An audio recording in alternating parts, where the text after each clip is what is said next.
말씀 보도록 하겠습니다. 마가복음 14장 3절에서 9절 말씀입니다. 신약성경 79페이지 마가복음 14장 3절에서 9절 말씀입니다.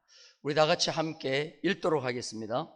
예수께서 베다니 나병 환자 시몬의 집에서 식사하실 때에 한 여자가 매우 값진 향유 곧 순전한 나드 한 옥합을 가지고 와서 그 옥합을 깨트려 예수의 머리에 부으니 어떤 사람들이 화를 내어 서로 말하되 어찌하여 이 향유를 허비하는가?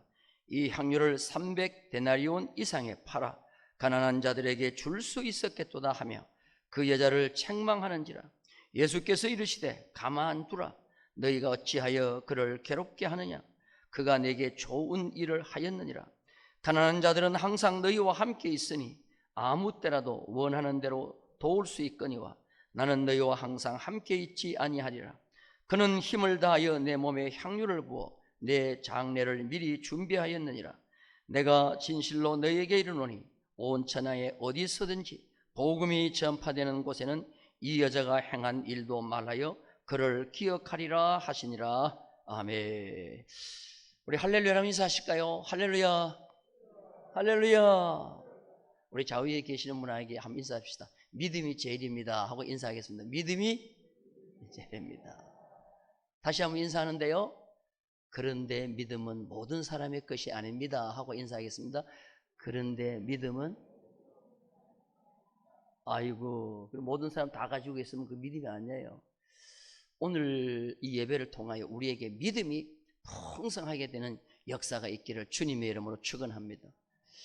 여러분들 오늘 어떤 믿음을 가지고 이 예배에 참여하셨어요? 어떤 믿음? 주일이니까 그냥 습관적으로 오셨어요? 큰 이득 없어요. 근데 이 예배를 올 때 기대하는 마음과 기도하는 마음과 소원하는 마음과 내가 이 세상에서 제일 지금 좋은 데 간다, 좋은 곳에 간다, 하나님 아버지 집에 간다 하는 마음으로 여러분이 이 자리에 오셔야 될 줄로 믿습니다. 큰 소리로 대답해 보세요.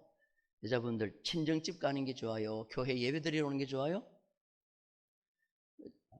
자신이 없어가지고 거짓말은 못하겠고, 그러니까 또 이때는 침묵하자. 그래서 다들 지금 침묵하고 계시는 거예요. 우리 남자분들 대답하세요. 동창회 가는 게 좋아요? 교회 예배 드리러 오는 게 좋아요? 아이고, 동창하고는 담사한 지가 오래되죠? 제 초등학교 동창들이요, 저보고 너 얼굴 한번 보고 싶다고 유튜브 들어가서 내 이름 쳐봐, 다 나와. 여러분, 제일 믿음을 가지고 와야 할 곳이 이 예배인 줄로 믿습니다. 성경에 보면은 믿음으로 하지 않는 모든 것은 죄라 그랬어요. 믿음으로 하지 아니하면은 사람이 허영에 빠져가지고 아주 교만한 마음을 가지고 인간이 살아가기 쉽습니다. 헌금을 드려도 그렇고 예배를 드려도 그렇고 헌신을 해도 그렇고 공허감에 빠져가지고 자기 무엇인가를 나타내려고 하는 거는요, 하나님이 대번을 아는 거예요. 우리는 순수한 마음으로 주님을 사랑하는 마음으로 하나님의 은혜 때문에 예배드리고 헌신하고 봉사하고 충성하는 그런 성도가 되기를 주님의 이름으로 축원합니다. 요사이 학교에 자녀들을 맡기는데 믿음으로 맡기지 못합니다. 자녀들을 학교 맡기면서 믿음으로 맡기지 못하고, 어떻게 보면은요, 요사이 학교 선생들이 얼마나 힘든지 몰라요. 까다로운 부모들, 학부형들 때문에요, 정말 그냥 사표스를 던지고 싶은 마음이 굉장히 많아요. 옛날에는 스승의 그림자도 안 밟았어요. 스승의 그림자도 안 밟았어요. 그런데 요새는 이 스승이요, 아이들의 어떻게 보면은 시녀요, 시녀. 그렇게 해가지고 조금만 혼나가지고 집에 왔다고 잃어버리면 그 다음날 교무실에 가가지고 그냥 막 큰소리 치고, 와, 이런 세상이 됐어요.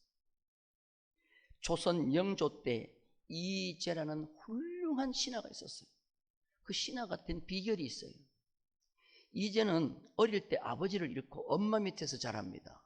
12살이 됐는데 그 엄마가 교육열이 있어요. 삼촌에게 데려가는 거예요. 삼촌, 얘 좀 잘 맡아서 교육을 잘 시켜달라고 그렇게 갑니다. 그 삼촌이 이만성이라는 분인데 참 똑똑해요. 그래서 아니다, 삼촌은 조카를 못 가르친다, 데려가라. 그런데 아니에요, 삼촌 교육시켜주세요. 알았다고. 며칠을 가르치다가 엄마를 불렀어요. 엄마를 불러가지고 하는 말이 뭐냐면, 큰일 났다고. 내가 이제가 공부를 좀 안 해가지고 좀 때렸더니 애가 죽었다. 엄마한테 애가 죽었다고 얘기를 했어요. 근데 그때 이제의 엄마가 가르치다가 그런 걸 어떻게 하냐? 괜찮습니다. 가르치다 그런데 어떻게 하겠습니까? 괜찮습니다. 그때 이만성이가 이제는 죽지 않았습니다. 나는 나를 얼마나 믿고 이 아들을 맡겼는가 테스트한 겁니다. 그런 마음을 가지고 있다고 하면 내가 가르치겠습니다. 그래가지고요, 얼마나 위대한 힘으로 가르치는지 몰라요. 여러분, 세상도 마찬가지고요, 신앙도 마찬가지고, 우리가 뭘 할 때 뭘 가지고 해야 돼요? 믿음으로 해야 되는 거예요. 근데 불신과 자기 이기심으로 가득 찬 마음을 가지고 뭘 한다고 하면 결과는요, 좋은 것이 올 수가 없는 거예요. 한번 따라서 합시다. 내 아들 죽어도 괜찮다. 가르치다 그러는데 어떻게 하냐는 거예요. 가르치다 그러는데. 히브리 11장 5절에 성경은 그렇게 얘기했어요. 믿음이 없이는 하나님을 기쁘시게 못하나니 하나님께 나아가는 자는 반드시 그가 계신 것과 그를 찾는 이에게 상 주실 것을 믿어야 할지니라. 믿음으로 나가야 되고, 믿음으로 가는 자에게, 하나님을 찾는 자에게 하나님은 상을 주시는 거예요. 오늘 읽은 이 말씀은 이제 고난주간이 다가오기 때문에 오늘 이 말씀을 하는데요, 한 여자가 예수님의 머리에 향유를 부었어요. 같은 장소에서 한 여자는 향유를 머리에 부었어요. 그런데 믿음이 좋아야 할 제자 중에 어떤 사람은 그걸 왜 머리에 붓느냐, 믿음으로 예수님의 머리에 향유 붓는 이 여자를 막 책망하는 거예요. 오늘 그 내용을 자세하게 소개하고 있습니다. 근데 마태와 마가가 다 이걸 기록하는데 사실 이름을 뺐어요. 이건 너무 부끄러우니까 이름을 빼자 해가지고 기름 부은 자도 그냥 한 여자, 책망한 사람도 그냥 예수님 가운데 한 제자, 이름을 뺐는데 요한은 날카로운 사람이에요. 그냥 이름을 딱 넣었어요. 자, 누군가 한번 볼까요? 기름 부은 자가 누군가 볼까요? 자, 성경 요한복음 12장 1절입니다. 다 같이 한번 읽겠습니다. 6월절 엿새 전에 예수께서 베다니에 이르시니 이곳은 예수께서 죽은 자 가운데서 살리신 나사로가 있는 곳이라. 2절, 거기서 예수를 위하여 잔치할세 마르다는 일을 하고 나사로는 예수와 함께 있는 자 중에 있더라. 3절 한번 볼까요? 3절 다 같이 한번 보겠습니다. 시작. 마리아는 지극히 비싼 향유 곧 순전한 나드 한 근을 가져다가 예수의 발에 붓고 자기 머리털로 그의 발을 닦으니 향유 냄새가 집에 가득하더라. 자, 기름을 부은 자 이름을 요한은 누구라 그랬어요? 따라서 합시다. 마리아가 예수의 머리에 향유를 부었어요. 근데 그 부은 향유 이름이 나드라는 겁니다. 나드인데 요한복음에 보니까 비싼 향유, 순전한 나드 한 근을 부었다 그랬어요. 자, 그런데 오늘 읽은 마가복음 3절을 한번 보겠습니다. 3절은 뭐라고 했는가 하면은 다 같이 한번 볼까요? 시작. 예수께서 베다니 나병 환자 시몬의 집에서 식사하실 때에 한 여자가 매우 값진 향유 곧 순전한 나드 한 옥합이라 그랬어요. 자, 한번 따라서 합시다. 비싼 향유, 값진 향유. 뭐가 더 비쌀 것 같아요? 우리말은 틀린데 원문을 보면 똑같아. 값진이나 비싼이나, 이거는 영어성이 보면 코스트라고 하는데, 코스트는 뭐냐면은 가격이요, 가격이 아주 많이 나가는 거라는 거예요. 그런데 순전한 나드 한 근 한 옥합이라고 그랬어요. 나드는 뭐냐 하면은 향기롭다는 뜻이에요. 히말라야나 네팔 높은 산맥 3,000m 이상 고지에서 나오는 감송향이라는 것이 있어요. 검색해 보니까 이 뭐 풀 같은 건데 뿌리에서 이 향을 채취하는데 달감자예요. 달감자. 이 단냄새가 나는가 봐요. 그런데 약재이면서도 굉장히 귀한 향재료예요. 그래서 내가 사랑하고 가장 존경하는 사람, 내가 사랑하고 가장 존경하는 사람에게 주로 이것을 선물하는데, 왕에게 선물하거나 아니면은 여자가 결혼을 해서 남편에게 이 선물을 하는 거예요. 그럼 이 남편은 이 선물을 꼭 간직하고 있다가 남편이 죽었을 때 그 남편의 몸에다가 이것을 바르는 거예요. 내 가장 사랑하는 존경하는 왕이나 아니면 내 남편이라 하는 것이에요.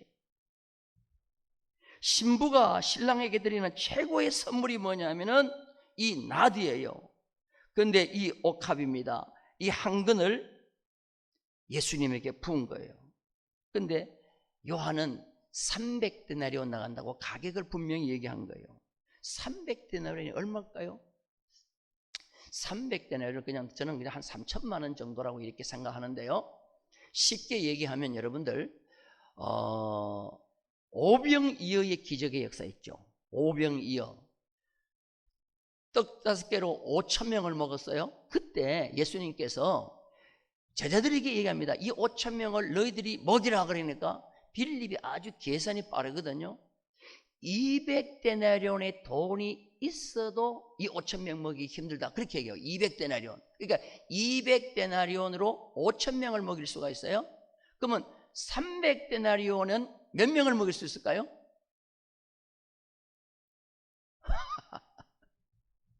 7,500명이죠.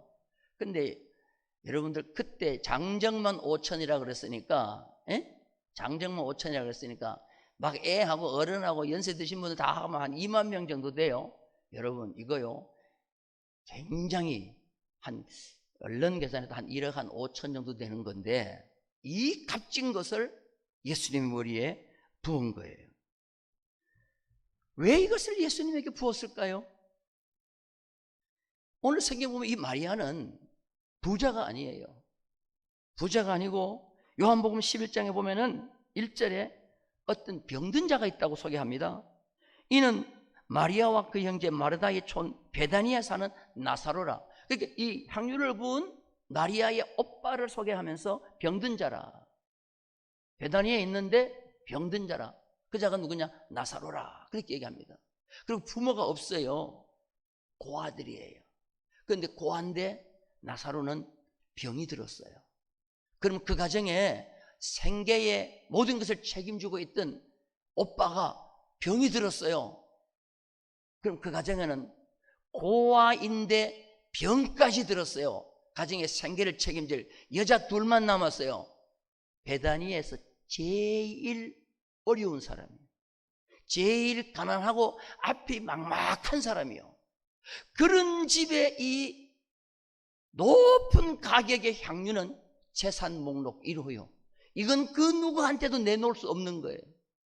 부자도 이건 내놓기 힘드는데, 그 가난하고 오빠는 병들고 두 여자아이만 있는데 어떻게 앞으로 살아갈 일이 막막하잖아요. 그런데 예수님을 위해서 잔치하고 그 귀한 옥합을 깨뜨려서 예수님 머리에 붓는 거예요.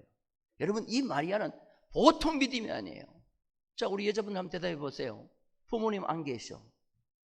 젊은 남매 둘이 있고 우리 가정에 열심히 생계를 지키는 오빠는 뭐 들었어요? 병 들었어. 그러면 뭐라도 아끼고 뭐라도 보관해야 될 거 아니에요. 그런데 예수님을 위해서 어떻게 했어요? 이 귀한 향유를 부었단 말이에요. 이거는 믿음이 아니고는 할 수 없는 일이에요. 자, 그런데 성경에 이 향유를 부은 이유를 분명히 밝히고 있습니다. 자, 마가복음 14장 8절 볼까요? 다 같이 읽겠습니다. 시작. 향유를 부어 내 장례를 미리 준비하느니라. 장례가 뭐예요? 죽은 사람을 장례 치르는 그 장례 아닙니까? 주님의 장례를 미리 이 마리아가 준비하기 위해서 이 향유를 부었다는 거예요. 조금 전에도 말씀드렸던데 이 나드는 아무나 붙는 것이 아니에요. 왕에게나 남편에게 붙는 거예요. 그러면 이 마리아는 예수님을 영적으로 자기 남편으로 생각합니다. 구약의 이스라엘 백성들은 남편을 하나님으로 생각해요. 신약의 믿음 좋은 여인들은 예수 그리스도를 남편으로 생각해요. 내 남편이다. 교회는 오늘날 우리는 그리스도의 뭐라 그랬어요? 신부라 그랬잖아요. 그리고 예수님은 우리의 남편이에요. 그러니까 이 마리아는 나의 영적으로 남편 대신 예수님을 위하여 나는 내가 가지고 있는 최고의 가치가 나가는 이 나들을 나를 위해서 돌아가실 예수님을 생각하며 그걸 깨트려서 예수님의 머리에 붙는 거예요.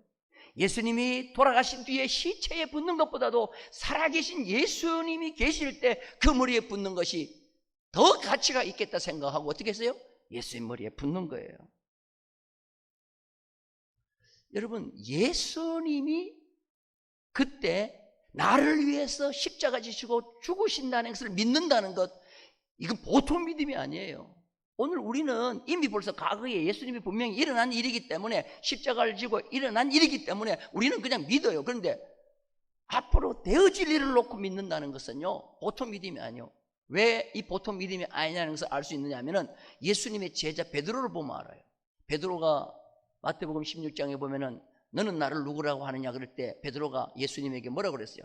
주는 그리스도시요 살아계신 하나님의 아들이라 정확한 대답을 하니까 예수님이 이 베드로가 나를 그리스도로 고백하네?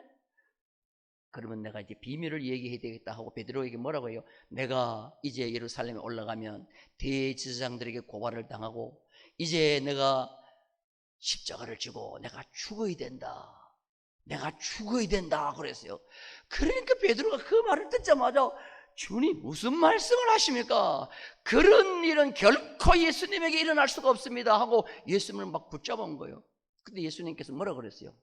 사탄아 물러가라 그랬잖아요. 그러면 예수님의 제자들이 믿음이 좋을 것 같아요? 아니면 제자도 아닌 이 마리아가 믿음이 좋을 것 같아요? 그냥 생각하면 누가 믿음이 좋아야 돼요? 쉽게 얘기해서 교회 장로님이 믿음이 좋아야 돼요? 평신도가 믿음이 좋아야 돼? 당연히 장로님. 근데 베드로는 제자인데도 예수님 죽을 수 없습니다. 뭐 죽고 살아난다는 그런 엉뚱한 소리를 하십니까? 당신은 그런 자격도 없습니다. 이렇게 얘기하는 거예요. 근데 마리아, 그 마리아, 베다니의 가장 가난한 사, 오늘 성경에 보면은 나병 환자 시몬의 집이라고 그랬어요. 제일 버림받은 자의 1번이 이런 사람이에요. 자, 나병 환자지요. 부모님 돌아가셨죠. 제일 가난하지요. 오라버니 병들었지요. 딸 둘만 겨우겨우 살아가는 이 집. 하나님께 어떻게 보면 세상 사람들이 생각할 때 버림받고 죄를 많이 지어서 가장 버림받은 처량하고 불쌍한 자라고 사람들이 다 보는 거예요. 그런데 그 집이 믿음이 제일 좋았어요. 예수님의 제자들도 믿지 못하는 나를 위해서 십자가 지고 죽으실 분은 주님이라고 믿는 것을 제자들도 못 믿었는데 이 여자는 믿었다는 거예요. 입으로 믿는 것이 아니에요. 확실히 나를 위해 돌아가시니 살아계신 주님에게 향유를 부어 내가 장례를 치러주겠다. 여러분, 돌아가신 부모에게 앞에다가 상을 아무리 잘 차려놨들 무슨 소용이 있어요? 살아계실 때 효도하는 것이 진정한 효도인 줄로 믿습니다. 그런데 이 신앙 가지고 이 마리아는 그 향유 귀한 것을 깨트려서 예수님 머리에 부은 거예요.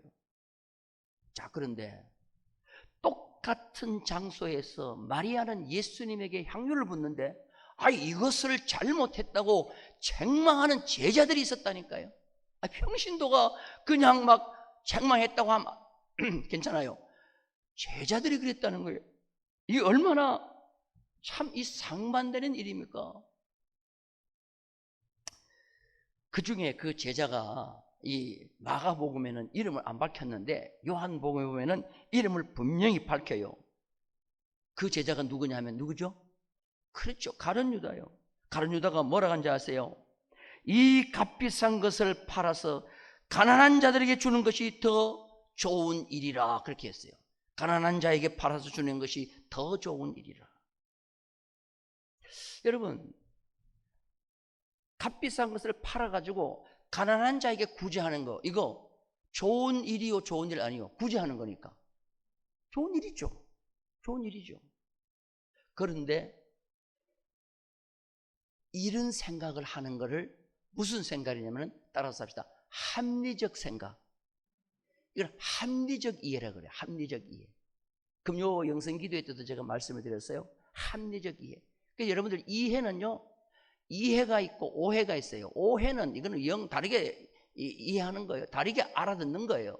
근데 이해를 하더라도 합리적으로 논리적으로 맞는 것은 합리적인 이해예요. 근데 도저히 논리적으로 맞지 않지만 이게 신앙적으로는 맞아요. 이걸 신앙적 이해라고 그러는 거예요. 한번 따라서 합시다. 합리적 이해, 신앙적 이해. 뭐가 더 좋아요? 지난주에 말씀을 드렸죠.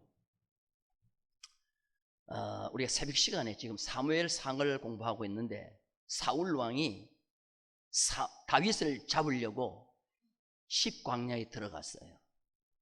오늘 딱 보니까 저기 사울 왕이 누워서 자는 거예요. 군대 장관 아브넬도 누워 자는 거예요. 그리고 머리맡에다가 사울의 창을 땅에 딱 꽂아놓고 자는 거예요. 그래서 성경에 보면은 깊이 여호와께서 잠들게 했다 그랬어요. 그러니까 다윗과 그 신하 아비새가 가가지고 옆에 가도 모르는 거예요. 잠들어 있기 때문에.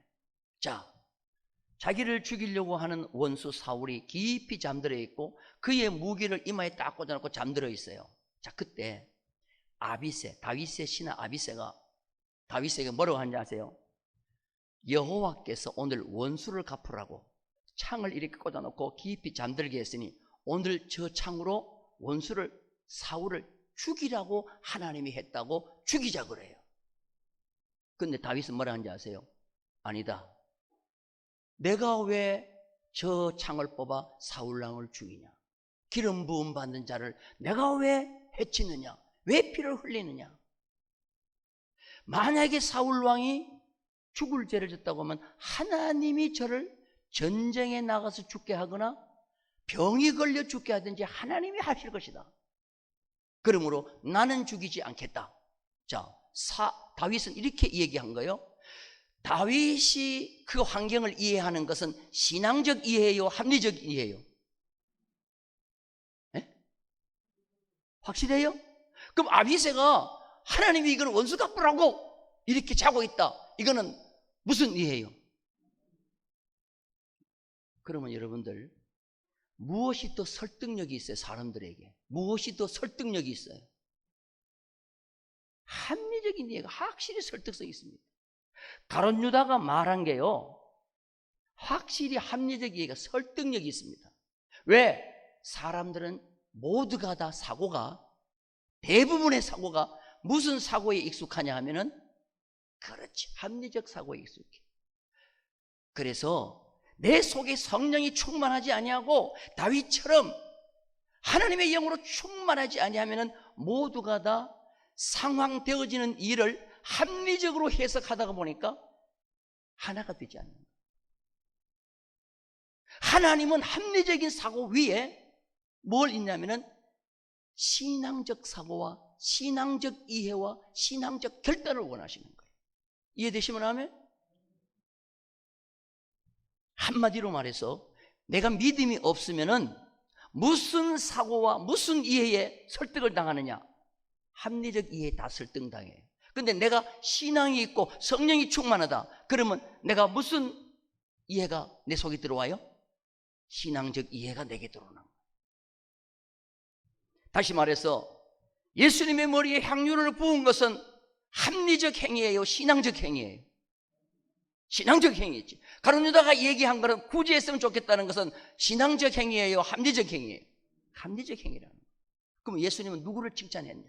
누구를 칭찬했냐? 자, 우리 성경 한번 볼까요? 6절입니다. 6절 다 같이 읽겠습니다. 시작.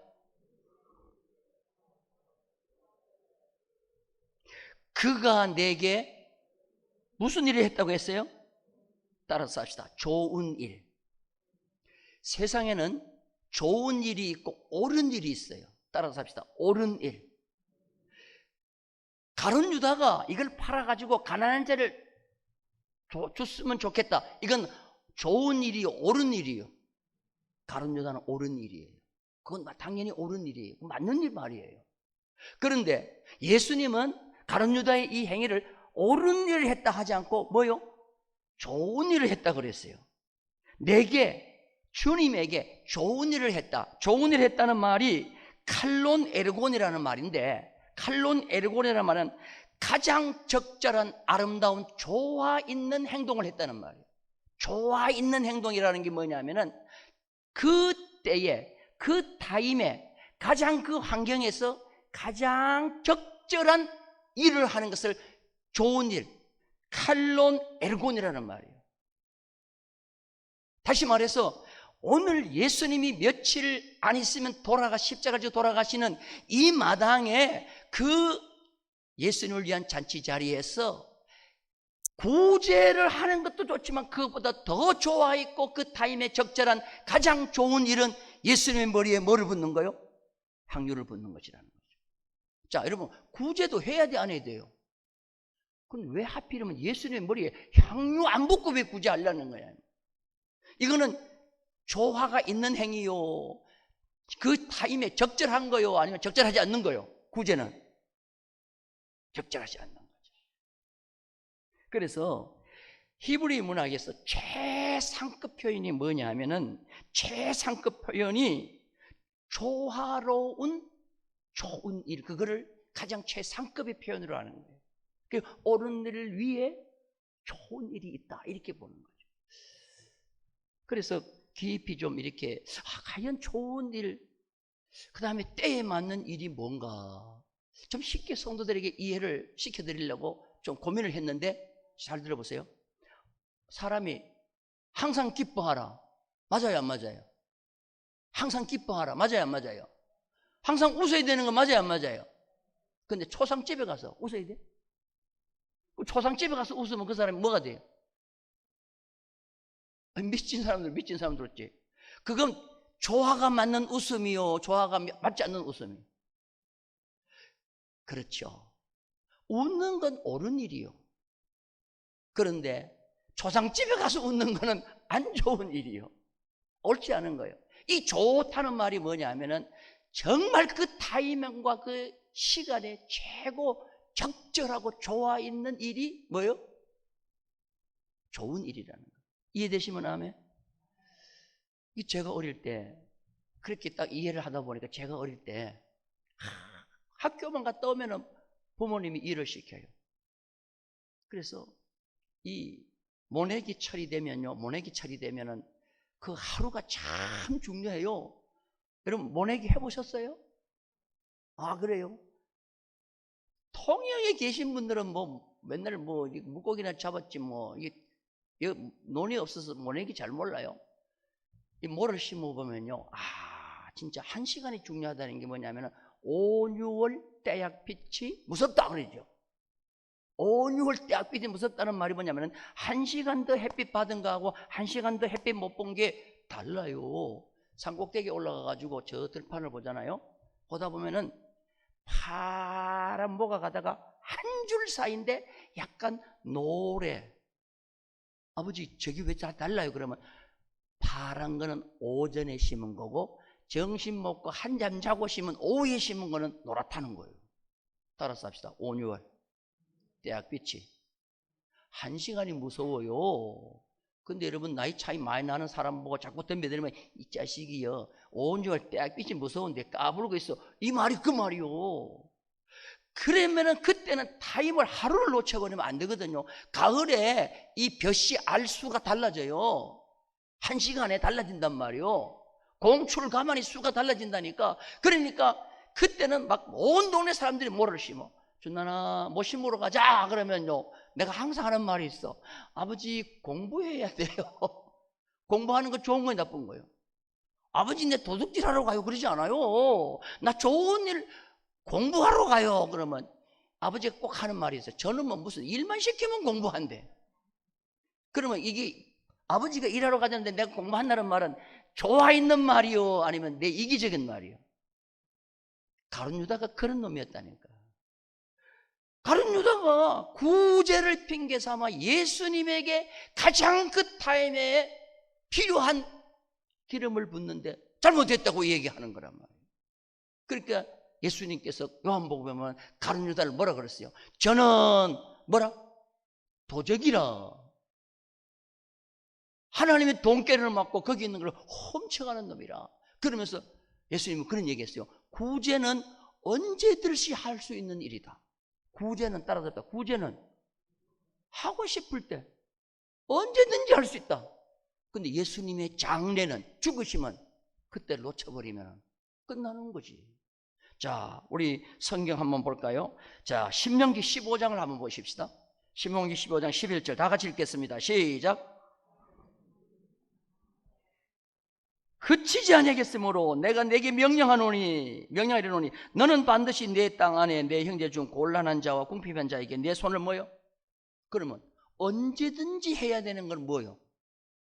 구제지. 왜냐? 땅에는 언제든지 가난한 자가 끝이 한다고 그랬으니까. 여러분, 주님 오실 때까지 가난한 자는 있어. 그러니까 구제는 주님 오실 때까지 계속 해야 될 일이요. 근데 주님의 머리에 향유를 붓는 거는 언제 해야 될 일이에요? 그때 그 자리가 제일 중요하단 말이에요. 이게 가만두라, 마리아를 괴롭히지 마라. 그가 내게 무슨 일을 했다? 그릇이 좋은 일을 했다는 거예요. 이해되시면 아멘. 근데 오늘날 우리가 이 사고가 꼭 반대를 하면서 옳은 일을 갖다 댄단 말이에요. 그러니까 합리적으로 딱 갖다 대면 모두가 다 거기에 설득을 당해서 옳은 일 때문에 가장 좋은 일을 놓칠 때가 많다는 거예요. 제가 말씀드린 이해가 되시면 아멘? 그래서 우리는 영적으로 충만해서 과연 이 현 시점에서 하나님이 원하시고 주님이 가장 원하시는 좋은 일이 뭔가를 우리가 뭐요? 알아야 된다는 거예요. 그래서 항상요, 교회도 그렇고 가정도 그렇고요, 두 이해가 충돌합니다. 내 속에도 마찬가지야. 합리적인 생각과 신앙적 생각이 항상 충돌을 일으키는데, 믿음 없으면 합리적으로 따라가는 거고 성령 충만하면 신앙적으로 따라가는 거예요. 이해되시면 아멘? 오늘 일부 예배에 여행으로 오셨던 분이 나가면서, 목사님, 와, 오늘 저는 너무 합리적인 사람이었는데 확실하게 오늘 내가 신앙적인 걸 깨달았다고. 그래서 제가 뭐라고 한지 아세요? 저도 그랬어요. 저도 그랬어요. 한번 따라서 했다. 저도 그랬어요. 보면 알아. 이렇게. 저는 보면, 아, 저분은 합리적이 강하구나. 보면 알아요. 똑똑하고 많이 배우면 전부 다 합리적이요. 근데 순진하고 오래숙하면 신앙적이요. 할렐루야. 주님은 이 마리아에게 좋은 일을 했다고 하면서 무슨 축복을 주느냐? 자, 우리 성경 한번 볼까요? 마가복음 14장 9절입니다. 다 같이 읽겠습니다. 시작. 내가 진실로 너희에게 이르노니 온 천하에 어디서든지 복음이 전파되는 곳에는 이 여자가 행한 일도 말하여 그를 뭐하라? 그래서 복음서에 보면요, 이것이 다 기록되어 있습니다. 그래서 성경에 보면은 하나님이 복을 명령한 사람이 있어. 따라서 복을 명령한 자. 자, 우리 시편 한번 봅니다. 시편 133편 3절입니다. 다 같이 시작. 헐몬에 있으리 시온의 산들에 내림 같도다. 거기서 여호와께서 복을 명령하셨나니 곧 뭐요? 거기가 어디냐? 거기가 성전이요. 구약의 성전이라. 구약의 성전은 신약의 예수 그리스도 아니에요. 예수 그리스도 안에 있으면 하나님이 복을 뭐예요? 명령하여. 하나님이 복을 명령하면은 안 될 수가 없어.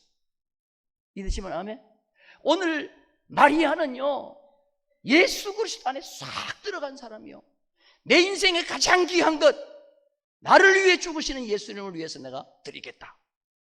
예수님을 나의 남편으로 모시겠다. 그리고 부은 거죠. 그렇게 예수님이 복을 명령한 거예요. 이걸 기록해라. 온 천하의 복음이 전파되는 곳에 이 여자의 행한 일을 기록하여 이 여자를 뭐하라? 기념하라. 자, 성경에 이렇게 복을 명령한 자가 많아요, 적어요? 없어. 백부장 믿음 좋았어요. 이스라엘에서 이만한 자를 만나지 못했다는 것은 끝나버려. 기념하라는 말 없어요. 기록하라는 말 없어. 가나안 여자가 흉악한 귀신 들린 딸이 들어왔는데 개 취급해도 개라도 줬사오니 부스러기도 먹겠습니다. 그런데 예수님께 뭐라고 했어요? 내 믿음이 크도다. 끝났어요. 이 여자의 행한 일을 기록하여 기념하라는 말 없어요. 근데 이 마리아 제일 버림받은 그때 당시의 여자인데 주님에게 최고의 칭찬을 받는 거예요. 오늘 우리는 마리아의 이 신앙을 가지기를 주님의 이름으로 축원합니다.